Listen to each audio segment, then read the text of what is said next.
솔로몬이 이야기하는 지혜는 해 아래 지혜를 이야기하는 거고, 이 해 아래의 지혜는 참 보니까 결론이 허무할 수밖에 없더라라고 이야기합니다.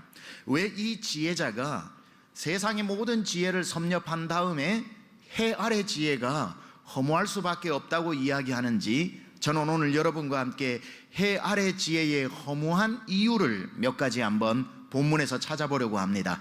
해 아래 지혜가 허무할 수밖에 없는 첫 번째 이유는, 해 아래의 지혜는 괴로움과 번뇌와 근심을 더해주기 때문입니다.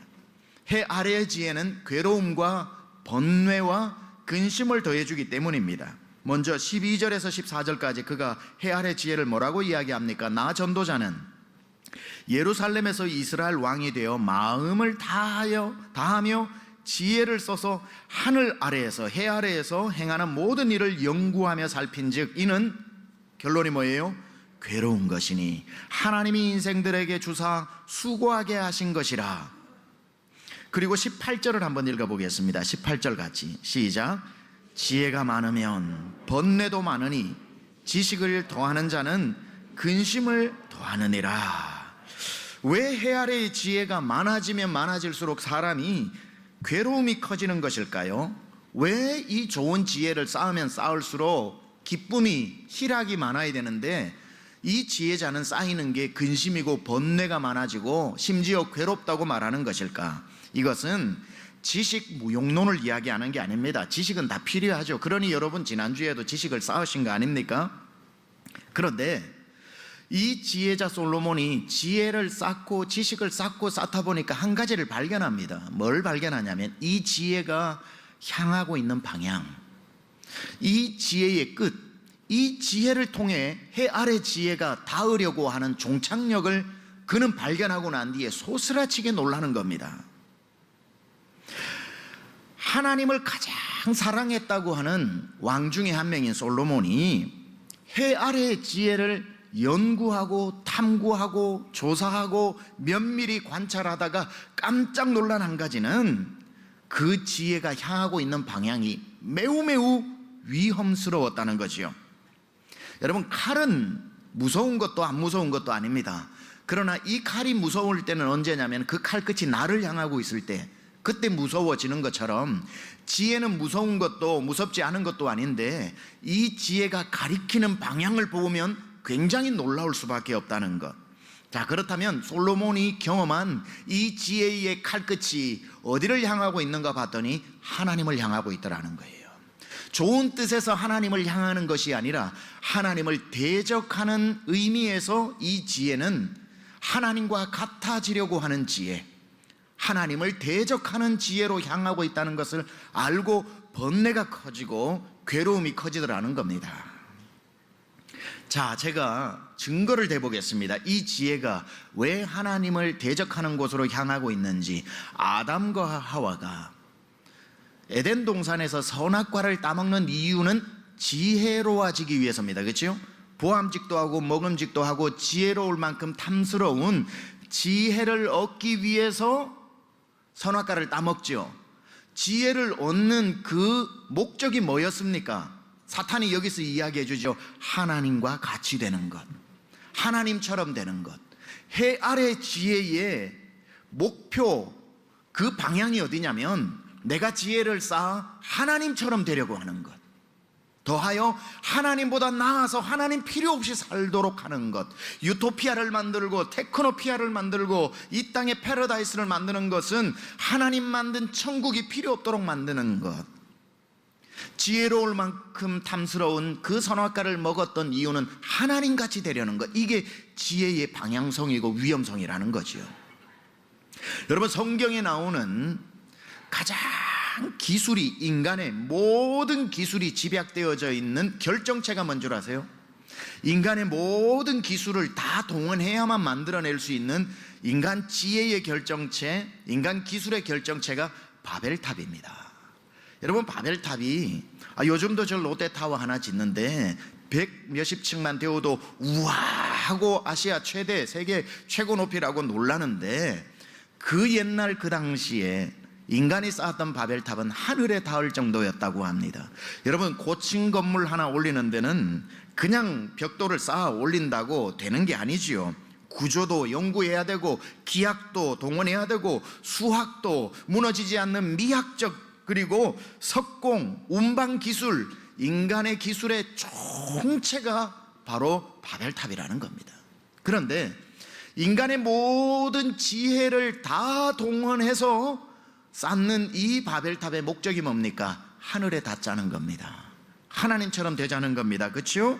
창세기 11장 4절에 또 말하되, 자, 성읍과 탑을 건설하여 그 탑 꼭대기를 하늘에 닿게 하여 우리 이름을 내고 온 지면에 흩어짐을 면하자 하였더니, 그 모든 지혜와 기술이 집약되어져서 이루고자 하는 목표가 우리 이름을 내고 하늘에 닿게 하는 것, 하나님처럼 되는 것.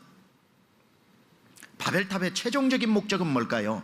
하나님 없이 사는 성읍을 만드는 것, 더 나아가 하나님을 이기는 것.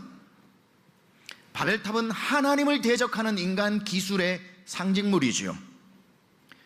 누가 이걸 깨달았을까요? 솔로몬이 깨달은 겁니다. 연구하여 보고 조사하여 보고 세상의 모든 지식을 채우면서, 왜 이러지? 내가 자꾸 괴로움이 쌓인다, 번뇌가 쌓인다, 오늘 책 한 권을 더 읽고 지식이 쌓이면서 내가 괴롭다. 그러다가 하나님을 너무너무 사랑했던 왕이기 때문에 이 괴로움의 이유를 추적해 보니, 이 지식이 날마다 향하고 있는 게 하나님처럼 되려고 하는 나 자신, 하나님 없이도 살 수 있도록 만들려고 하는 나 자신, 아니 하나님을 이기려고 하는, 하나님을 대적하는 방향으로 나아가고 있는 것을 깨닫게 되고 번뇌하게 되고 고민하게 되고 근심하게 되고 나아가 괴로워지더라는 겁니다. 하나님을 대적하는 길을 위해 자기가 이 지식을, 세상 사람들이 다 놀라 자기에게 찾아올 정도로 지식을 쌓았던 이 솔로몬의 괴로움이 얼마나 컸겠습니까? 지식 없는 사람이야 괴롭지 않겠지만 이 지식을 쌓고 깨닫게 된 사람이 얼마나 괴롭겠습니까? 조금 저도 경험한 게, 신학교 겨우 20살밖에 되지 않아도 신학교 들어가서 군대 가기 전에 읽었던, 의외로 많은 책들을 읽기 시작하면서 하나님 없이 신학하고 하나님 없는 믿음을 가지고 수많은 자유주의 책들을 읽으면서 저의 번뇌와 고민은 고통스러울 정도로 컸습니다. 한데 솔로몬은 얼마나 고통이 컸겠습니까? 성경의 역사뿐 아니죠.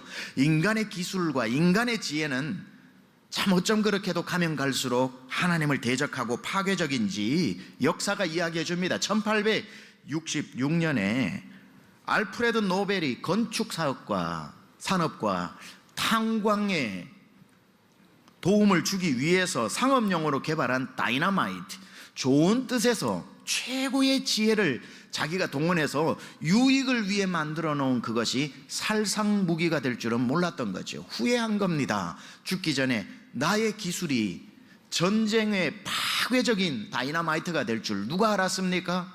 그래서 자기의 마음의 빚을 갚기 위해 내어놓은 것이 노벨상 아닙니까?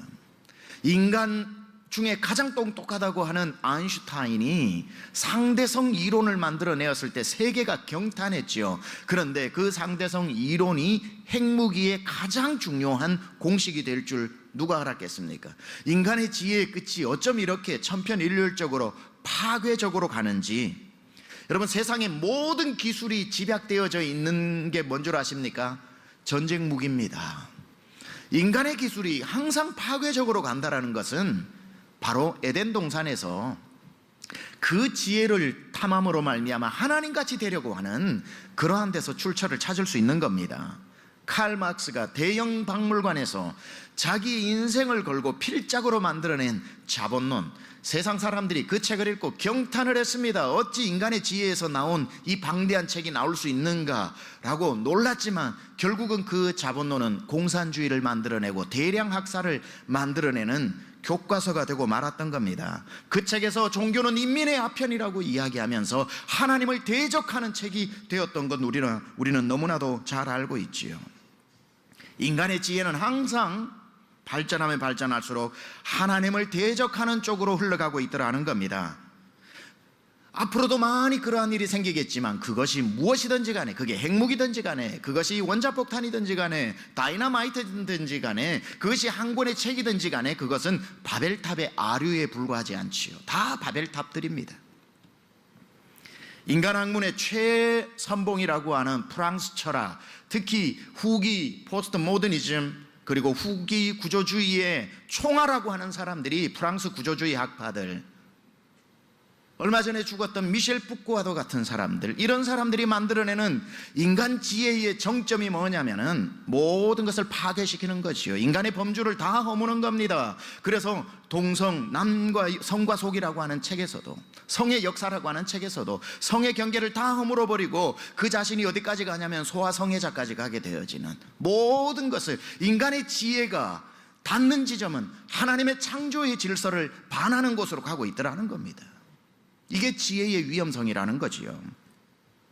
이걸 일찍 깨달았던 사람이 누구냐면 솔로몬이라는 겁니다.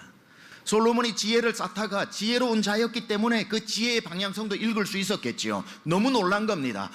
내가 지혜를 쌓으면 쌓을수록 번민이 많아지는 이유를 추적해보니 이것이 하나님과 반대 방향으로 가고 있더라.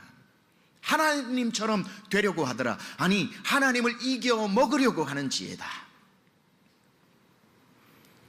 진짜 지혜로운 과학자, 진짜 지혜로운 학자, 진짜 지혜로운 지혜자들은 이 지혜의 한계성을 깨닫고 결국은 보면 의외로 놀랍게도 예수님을 믿게 됩니다. 인간의 지혜의 끝을 만난 사람이 하나님의 지혜의 시작을 붙잡게 되는 겁니다. 그 무서움을 알고, 그 한계를 알고, 그 방향성을 깨닫고 난 뒤에, 과학자들 중에 인간 지혜의 한계성을 깨닫고 난 뒤에 하나님께로 돌아오는 사람들이 얼마나 많습니까? 학자들도 공부를 하다가 인간의 지혜의 이 위험성을 알고 난 뒤에 해 위의 지혜인 하나님을 만나는 경우들이 많이 있는 것을 보게 되지요. 인간 지혜의 끝을 본 사람은 반드시 하나님의 지혜의 시작을 붙잡게 되어 있는 겁니다. 그리고 난 뒤에 솔로몬이 인간의 지혜의 정점에 섰다가 인간의 지혜의 정점이 어디를 향하는지를 보고 난 뒤에 소스라치게 놀라고는 그가 비로소 가장 지혜로운 사람이 어떤 사람인지를 이렇게 밝히고 있죠. 잠언 9장 10절에 그가 이렇게 밝힙니다. 여호와를 경외하는 것이 지혜의 근본이요, 거룩한 자를 아는 것이 가장 똑똑한 명철이로다. 지혜가 다른 데 있는 것이 아니구나. 지혜가 수십만 권의 도서관 안에 있는 것이 아니구나. 지혜의 시작은 여호와를 경외하고 그분 앞에 무릎을 꿇고 내가 얼마나 초라한 인생인지를 알고 죄된 인간이라는 것을 겸허히 고백하고, 주님요, 이 손을 잡아주소서 하고 그분 앞에 무릎 꿇고 그분 앞에 예배하고 그분을 붙잡는 여호와를 경외하는 것이 바로 모든 지혜의 근본이라고 밝히고 있는 겁니다. 그래서 그가 첫 번째로 해 아래 지혜의 한계성은 무엇이었는가? 해 아래 지혜는 가지면 가질수록 괴로움이 크고 번뇌와 근심이 크다고 이야기했던 겁니다. 두 번째, 오늘 본문에서 밝히고 있는 해 아래의 지혜가 허무할 수밖에 없는 이유는 해 아래의 지혜는 한계가 분명한 지혜라는 겁니다. 한계가 분명한 지혜. 자, 14절을 우리 같이 한번 읽어보겠습니다. 시작. 내가 해 아래에서 행하는 모든 일을 보았노라. 보라, 모두 다 헛되어 바람을 잡으려는 것이로다. 15절. 구부러진 것도 곧게 할 수 없고 모자란 것도 셀 수 없도다. 자, 여기 먼저 14절 보면요, 내가 해 아래에서 행하는 모든 일을 보았노라. 모두 다 헛되어 뭐 하는 것 같다고요? 바람을 잡으려는 것 같도다. 바람을 잡으려는 것 같도다. 이게 해석이 필요합니다. 바람을 잡으려, 이런 뜻이 아닙니다. 그러니까 보이지 않는 바람을 잡으려고 한다라는 뜻. 그래서 이 허무한 짓 하고 있네, 이 뜻이 아닙니다. 이 바람을 잡으려고 한다라고 하는 것은 쉽게 영어만 살펴봐도 이겁니다. A chasing after the wind입니다. A chasing after the wind. 그러니까 바람을 쫓아가는 겁니다. 바람을 잡으려고 쫓아간다는 거예요. 바람을 이렇게 잡는 게 아니라 바람 너 거기 서 있어 하고 바람 잡으려고 뛰어가는 거. Chasing of the wind, after the wind. 바람을 따라가서 바람보다 빨리 달리려고 하는 것. 여러분, 우리가 아무리 달리기를 빨리 해도 바람보다 빨리 달릴 수는 없습니다. 바람이 항상 인간보다 빨리 달립니다. 이 중에 바람보다 빨리 달리신 분 있습니까? 바람을 피우는 분은 있어도 바람보다 빨리 달리는 사람은 없을 겁니다. 여러분, 없습니다. 아무리 빨리 달려도 인간은 바람보다 빨리 달릴 수가 없습니다. 바람을 만들어낼 수도 없고, 그래서 이 중에 한 명이라도 목사님, 난 할 수 있어요, 나 저 바람 잡을 겁니다 하고 뛰어가는 사람은 어리석은 사람이라는 거예요. 불가능한 것. 자, 지난 시간에 영원한 것의 가시적인 우리에게 보여준 네 가지가 있다고 그랬습니다. 그렇죠? 하늘의 해, 밟고 있는 땅, 불어오는 바람, 흐르는 강, 이게 영원, 올람에 속한 단어라고 그랬습니다. 오늘도 바람을 잡으려는 자라고 할 때에 바람이 있고 잡으려는 자가 있죠. 바람은 영원을 상징하는 단어입니다. 올람에 속한 겁니다. 잡으려는 자 인간은 헤벨의 인간입니다. 그러니 헤벨이 아무리 용을 써도 올람을 잡을 수 없다는 거예요. 이 유한한 인간이 어떤 지식을 동원해도 영원을 상징하는 바람을 잡을 수 없기 때문에 가장 어리석은 자가 누구냐면 헤벨의 지식 따위로 올람을 다 이해한다고 착각하는 사람, 내가 세상의 지혜를 다 깨달았다고 착각하는 사람, 나는 바람을 잡았다, 나는 바람을 따라잡았다라고 하는 사람은 거짓말하는 자. 절대로 인간은 인간의 지혜를 동원해서 올람의 지혜를 따라잡을 수 없다는 것, 이게 인간의 지혜의 한계라는 거예요. 이 솔로몬이 연구를 하고 지혜를 쌓고 지혜를 쌓다가 해 아래 지혜를 쌓다가 뭐라고 얘기하냐면, 내가 해 아래 지혜를 아무리 쌓아보아도 하나님의 지혜를 따라갈 수 없더라. 마치 인간이 바람을 잡으려고 따라가는 것과 같더라. 인간의 지혜는 한계가 있다, 이렇게 이야기하죠. 이거는 이해가 됩니다. 인간의 지혜로는 바람을 잡으려는 것과 같이 헛되다. 그런데 15절이 잘 이해가 안 돼요. 그 중에 또 15절에 구부러진 것도 곱게 할 수 없고 모자란 것도 셀 수 없다. 앞에 구부러진 것도 곱게 할 수 없다. 이거는 이해가 됩니다. 물론 인간의 지혜로는 구부러져 있는 것도 하나 곱게 못하는 게 인간의 지혜의 한계라는 겁니다. 자, 정의를 외치는 사람들, 제가 그분들을 무시하는 게 아니라 정의를 외치는 사람들이 정의를 외치고 광장으로 나가는 이유가 정의가 굽어졌다, 내가 이 굽어진 정의를 내가 펴보리라 하고 굽어진 것을 펴려고 나가는 거지요. 근데 우리가 발견하는 건 뭡니까? 정의를 펴겠다고 나선 사람이 몇 년 지나고 나면 자기가 더 구부러져 있는 것을 보게 되지요. 남을 펴기는커녕 자기가 더 구부러져 있는 것을 보지 않습니까? 정치인이 세상에 나오면서 공정하지 못하다, 내가 이 굽어진 세상을 쫙 펴보겠다 하면서 자신만만하게 나와 정권을 잡지만 몇 년 지나 보니 자기가 더 굽은 정치를 하고 있는 거지요. 누구를 편단 말입니까? 자기가 더 굽어져 있는데 자기는 모르는 거지요. 개혁을 하겠다고 나서는 사람들이 있습니다.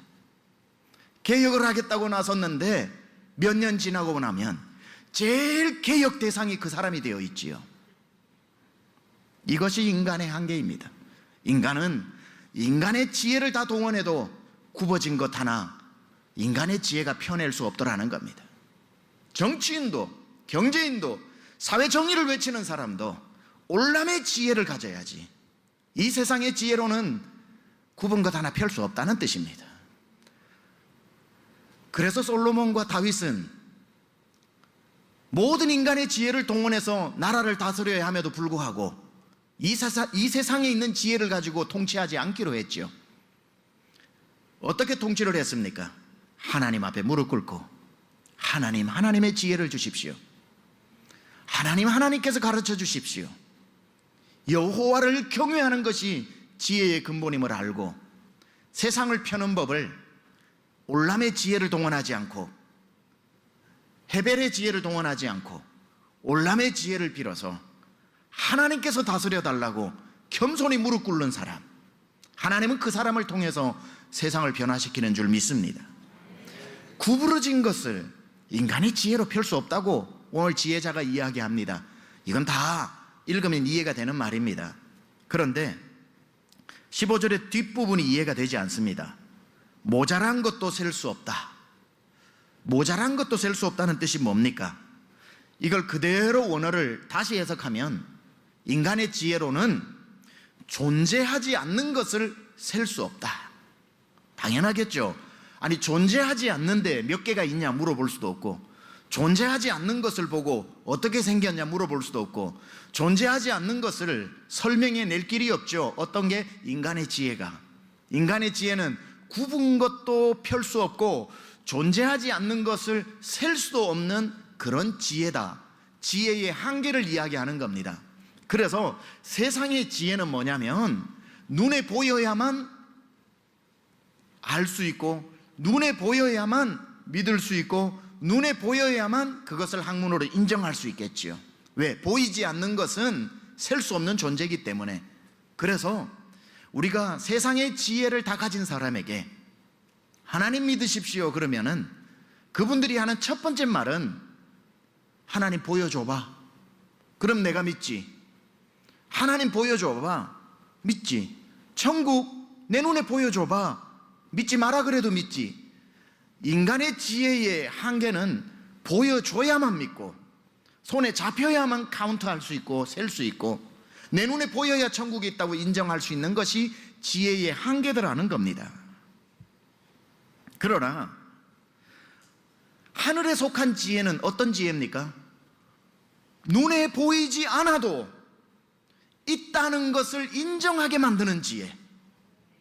천국을 보지 않고도 천국이 있다는 것을 믿고, 하나님을 보지 않아도 하나님이 있다는 것을 믿는 것은 인간의 지혜로는 닿을 수 없는, 오직 하늘의 지혜를 가진 사람만 그게 이해가 되어지는.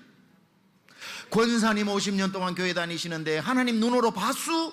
못 봤지요. 근데 왜 믿고 있어? 근데 안 보여도 보여. 안 가봐도 천국 있는 줄 알아. 세상 지혜를 가진 사람은 아이고 그게 말이 되냐고 그래도, 세상 지혜 하나도 없어도 하늘 지혜 깨달은 사람은 그게 말이 됩니다. 하늘의 지혜를 가진 사람은 이 말을 알고 아멘 한다니까요. 그래서 히브리서 기자가 믿음에 대해서 뭐라고 이야기합니까? 믿음은 바라는 것들의 실상이요 보지 못하는 것들의 증거라고 이야기했습니다. 세상의 지혜는 체결패야 나오지만 하늘의 지혜는 믿음으로 볼 수 있는 겁니다. 여러분, 박사학위 5개 없어도 믿음을 가지면 박사학위 5개도 알 수 없는 하늘의 지혜를 얻을 수 있는 겁니다. 인간의 지혜로는 솔로몬이 바람을 잡으려고 가는 것처럼 인간의 지혜가 다다를 수 없는 부분이 있더라. 인간의 지혜를 가지고 내가 굽어진 것 한번 펴보려고 해도 사람 마음 하나 못 바꾸어내더라. 인간의 지혜를 가지고 굽어진 저 사람 마음을 내가 한번 막 오만 가만 이설로 펴보려고 해도 굽어진 그 마음 하나 못 펴내더라. 인간의 지혜로 내가 무엇을 해보려고 해도 보이지 않는 것에는 손도 못 대더라. 이게 해 아래의 지혜더라. 그런데 해 위의 지혜는 그런 세상 지식 좀 없어도 믿음으로 보는 사람은 보이지 않는 것도 보더라. 가지 않은 것도 있는 줄 다 알고 있더라. 믿음은 바라는 것들의 실상일 뿐 아니라 보지 못하는 것들의 증거를 대바라고 할 때 내는 증거가 되더라. 여러분, 그래서 인간이 아무리 지식을 많이 쌓는다고 하나님을 만나는 게 아닙니다. 오직 어떤 사람이 하나님을 만나는가? 믿음의 지혜를 가진 사람, 믿음의 눈을 가진 사람은 지금 당장 하늘 위에 해 위의 지혜를 소유할 수 있게 되는 겁니다.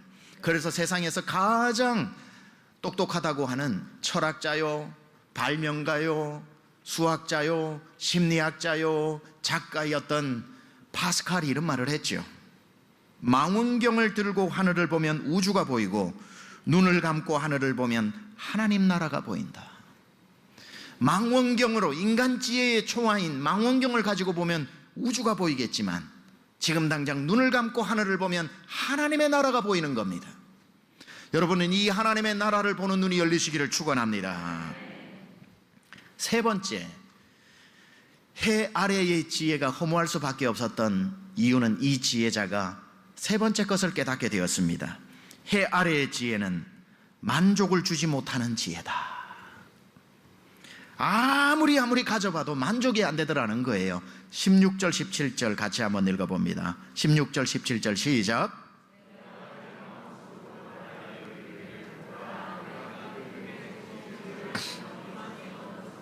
나보다 먼저 예루살렘에 있던 모든 사람보다 낫다 하였나니 내 마음이 지혜와 지식을 많이 만나보았음이로다. 내가 다시 지혜를 알고자 하며 미친 것들과 미련한 것들을 알고자 하여 마음을 썼으나 이것도 바람을 잡으려는 것인 줄을 깨달았도다. 내가 이것도 알아보고 저것도 알아보고, 아까 우리가 처음에 읽었던 것처럼 초목도 알아보고, 내가 담장에 피는 우슬초도 알아보고, 레바논의 백향목도 알아보고, 기는 곤충과 뛰는 짐승까지도 알아봤는데, 야, 사람 지식이 어쩐지 알면 이만하면 됐다 싶은데 알면 알수록 모르는 게 더 많아져 가지고 또 알고 싶고 또 알고 싶으나 만족함이 없더라는 거예요. 만족함이. 솔로몬이 세상의 지혜를 다 섭렵해 본 사람이 하는 말이니 귀담아 들어야 하는 말이지요. 솔로몬이 어쩐 일인지 세상의 지혜를 얻으면 얻을수록 자기의 고백이 뭡니까? 목마르더라. 더 알고 싶어 하더라. 저의 미천한 경험도 마찬가지입니다. 한 권의 책을 읽고 나면 만족이 와야 되는데 한 권의 책을 덮으면 읽어야 할 10권의 책이 생깁니다. 그 한 권의 책 안에서 소개해 준 책들이 궁금해서 견딜 수가 없어요.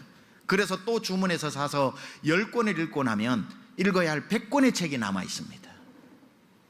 그래서 이 책도 사고 저 책도 사고 이 책도 샀다가 책 많이 사서 읽어보고 모으는 사람의 나중에 책을 그만 사야 되는 정점이 오게 되는데 언제 오냐면 샀던 책 또 샀을 때, 그럴 때 자괴감이 옵니다.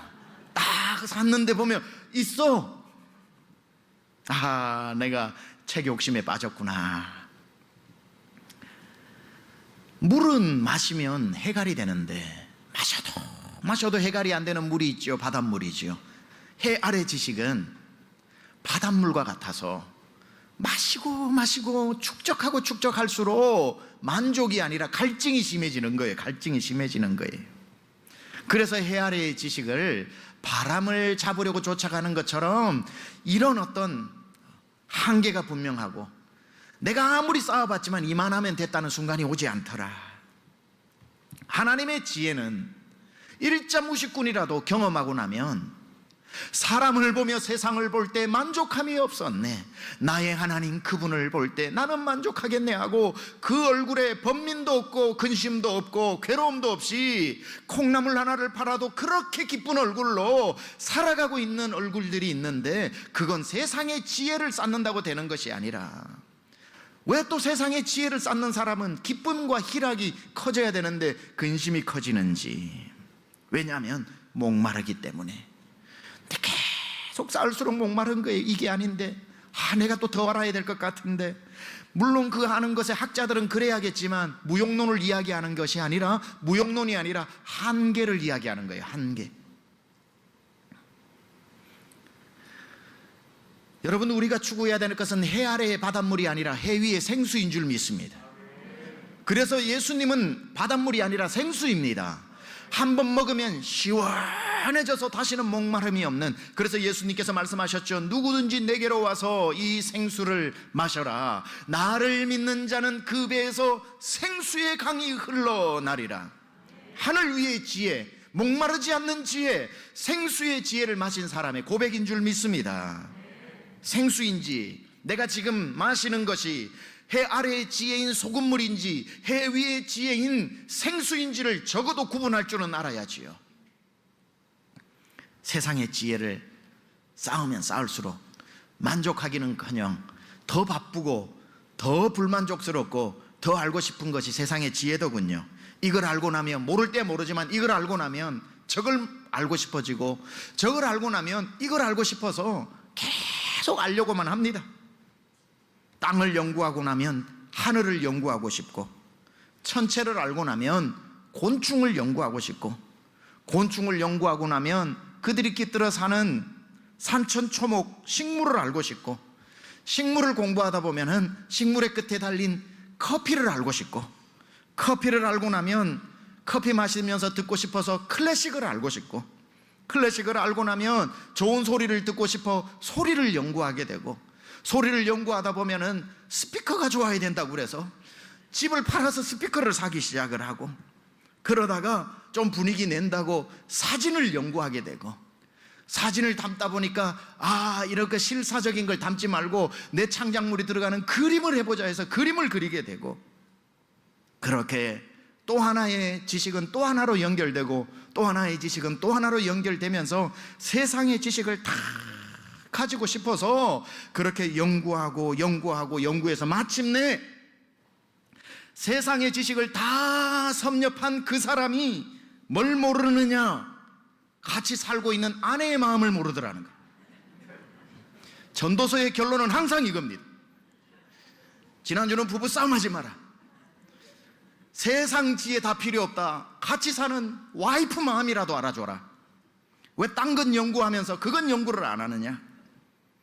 정작 제일 잘 알아야 하는 가족들 마음은 모르고, 세상 지혜는 다 소유하려고 하루에 신문 5개씩 펴놓고 읽고, 세상의 지혜는 만물박사처럼 모르는 게 없는데 아내의 생일도 모르고 결혼 기념일도 모르고 화장을 했는지 안 했는지도 모르고 치마를 입었는지 몸빼를 입었는지도 모르고 갱년기가 왔는지 갔는지도 모르고,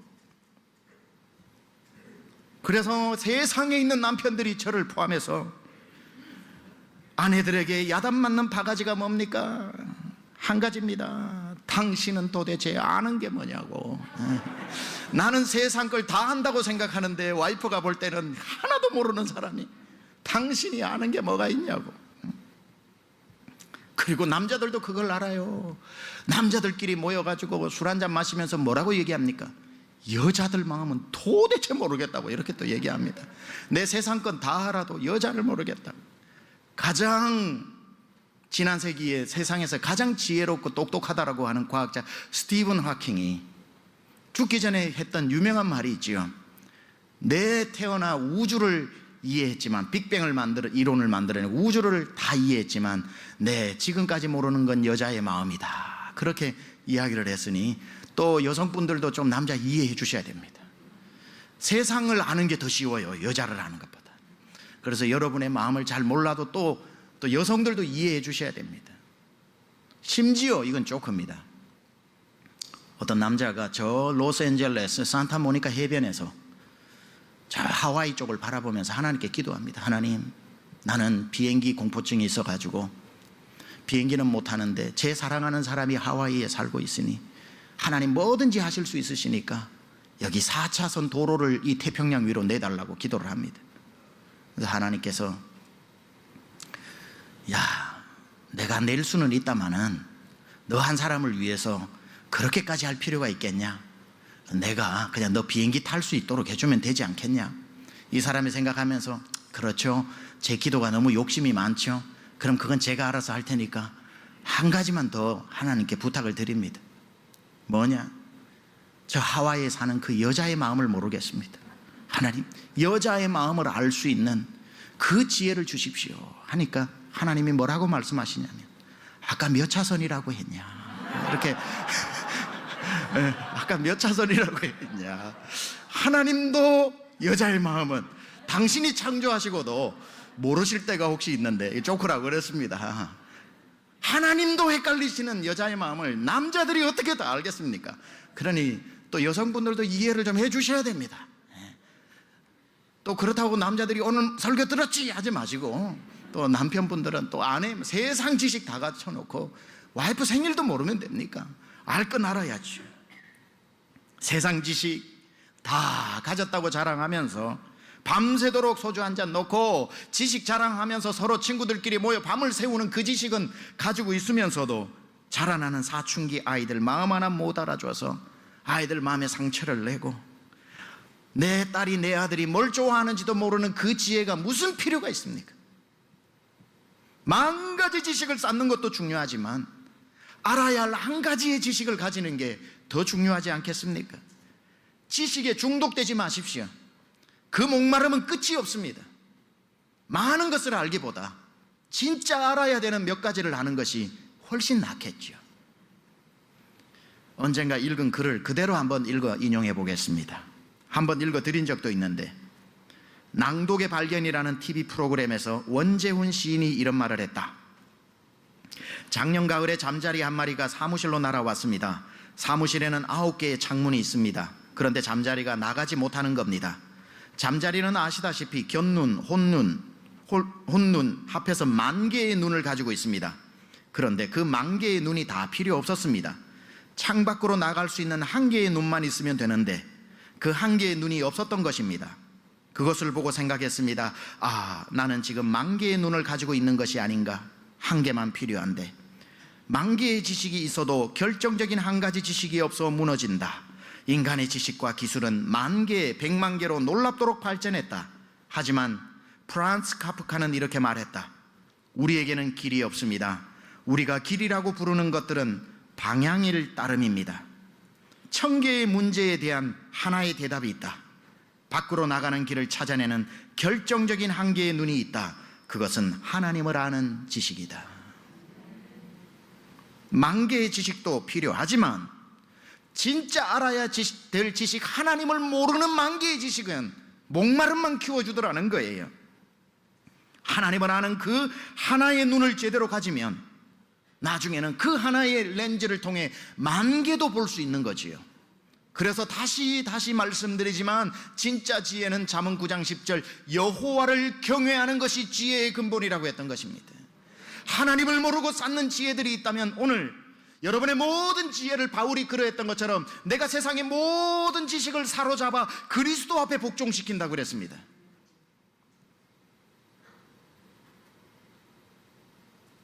예수의 지혜를 가져야 목마르지 않는 생수를 만난 것인데, 저는 그래서 궁금합니다.